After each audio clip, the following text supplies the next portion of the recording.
बिस्मिल्लाहिर्रहमानिर्रहीम। अस्सलाम वालेकुम। हार्वर्ड एकेडमी की तरफ से आपको वेलकम कहते हैं। Harvard academy CSS PMS federal public और बाकी जितने कमीशंस हैं उनके वन पेपर और डिस्क्रिप्टिव टेस्ट एग्ज़ाम की प्रिपरेशन करवाती है। आप हमारे कंप्लीट सेशन को वेबसाइट के थ्रू ज्वाइन कर सकते हैं www.harvardacademy.com। और आपको अगर कोई क्वेरी हो या आप हमसे मज़ीद इन्फॉर्मेशन चाहते हो तो आप हमें व्हाट्सएप पे भी कांटेक्ट कर सकते हैं, नंबर यहाँ पे दिया गया है। तो आज से हम स्टार्ट करने जा रहे हैं इलेक्शन एक्ट 2017, जो कि टोटली रूल्स या फिर जो कानून जिसको फॉलो किया जाता है इलेक्शन कमीशन ऑफ पाकिस्तान की तरफ से किसके लिए, जैसा कि नाम से ही ज़ाहिर है इलेक्शंस के लिए। तो जितनी भी गवर्नमेंट के मेंबर्स होते हैं, रेप होते हैं, भले वो प्रोविंशियल गवर्नमेंट हो, फेडरल गवर्नमेंट हो या फिर सेनेट के इलेक्शन हो, जितने भी इलेक्शन होते हैं जो कि वोट लेके आते हैं मेंबर्स कानून साज इदारों में, और इलेक्शन करवाने का जो तरीक़ाकार है, जो प्रोसीजर है, वो जिस कानून को फॉलो किया जाता है वो इलेक्शन कमीशन का एक्ट जो है 2017 रिसेंटली जो कि पास हुआ था 3-4 साल पहले। तो स्टार्ट करेंगे। आज हम पहला सेशन है हमारा चैप्टर 1 से प्रिलिमिनरी का मतलब होता है इब्ताइया या इंशाइया भी इसको कहते हैं, जिसमें बेसिक बातें होती हैं जो कि आपको याद रखनी होती हैं। उस कानून के मुतालिक कोई भी एक्ट होता है, ऑर्डिनेंस होता है, तो उसमें ये चीज़ शामिल होती है जिसको प्रिलिमिनरी कहते हैं। सेक्शन 1 जो कि डील करता है शॉर्ट टाइटल के साथ एक्सटेंट एंड कमेंसमेंट, कि ये जो कानून है इसको क्या कहा जाएगा और इसकी जो एप्लीकेशन है, लागू जो होने की हदूद हैं वो क्या हैं। Sub section 1 this act may be called the election act 2017। तो इसका टाइटल ही इलेक्शन एक्ट 2017 है और इसकी एप्लीकेशन है ये पूरे पाकिस्तान में यूँ ही पास किया गया जिस डेट को, उसके बाद फ़ौरन से लागू हो गया। It extend to the whole of Pakistan. और तीसरे नंबर पे it shall come into force at once, ये फ़ौरन लागू हो जाएगा, इसमें मतलब कोई फ्यूचर की डेट नहीं गिवन। इसके बाद आता है सेक्शन नंबर 2। सेक्शन नंबर 2 की जो वो हैं definitions. In this act unless there is anything repugnant in this subject or context. तो जितनी यहाँ पे डेफिनेशंस दी गई हैं उनका मतलब यही लिया जाएगा उस वक्त तक जब तक किसी डेफिनेशन को रिपग्नेंट कर दिया जाए, ख़त्म कर दिया जाए, या उसके मीनिंग वो वैलिड ना रहें जो यहाँ पे अभी दिए गए। आलिम से मुराद क्या है? नॉर्मली जो हमारे मदरसों में 16 ईयर एजुकेशन हासिल करते हैं और सनद की डिग्री हासिल करते हैं और ये HEC से रिकग्नाइज्ड होती है। तो ऐसा पर्सन जिसने 16 साल की तालीम मदरसे में हासिल की हो और सनद हासिल की हो और HEC से वो रिकग्नाइज्ड हो, तो उसको आलिम कहेंगे। इसका मतलब क्या है? Holds a degree or a sanad requiring conclusion of at least 16 years of education recognized by the HEC।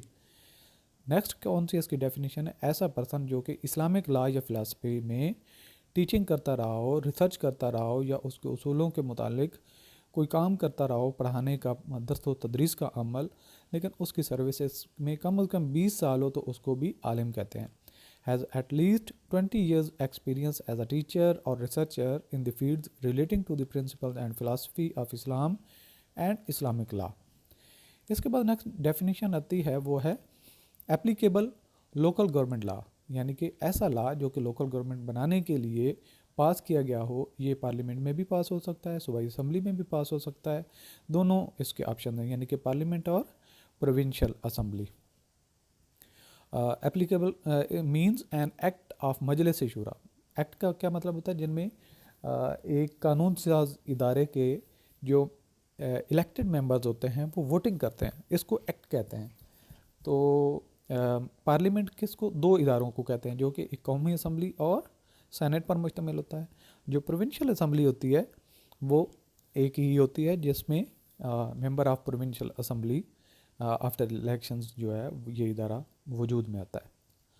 For establishment of local government and includes an ordinance.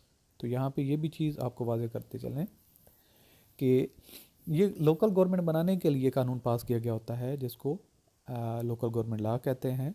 और ये एक तो एक्ट ऑफ पार्लियामेंट हो सकता है, एक्ट ऑफ प्रोविंशियल असम्बली हो सकता है, या इसके अलावा ऑर्डिनेंस हो सकता है। जब असम्बली सेशन में नहीं होती तो सदर जो होता है मुल्क का वो एक अपना ऑर्डर जो है जारी कर सकता है साइन करके। तो जो सदर के ऑर्डर से कोई कानून पास किया गया होता है उसको ऑर्डिनेंस कहते हैं।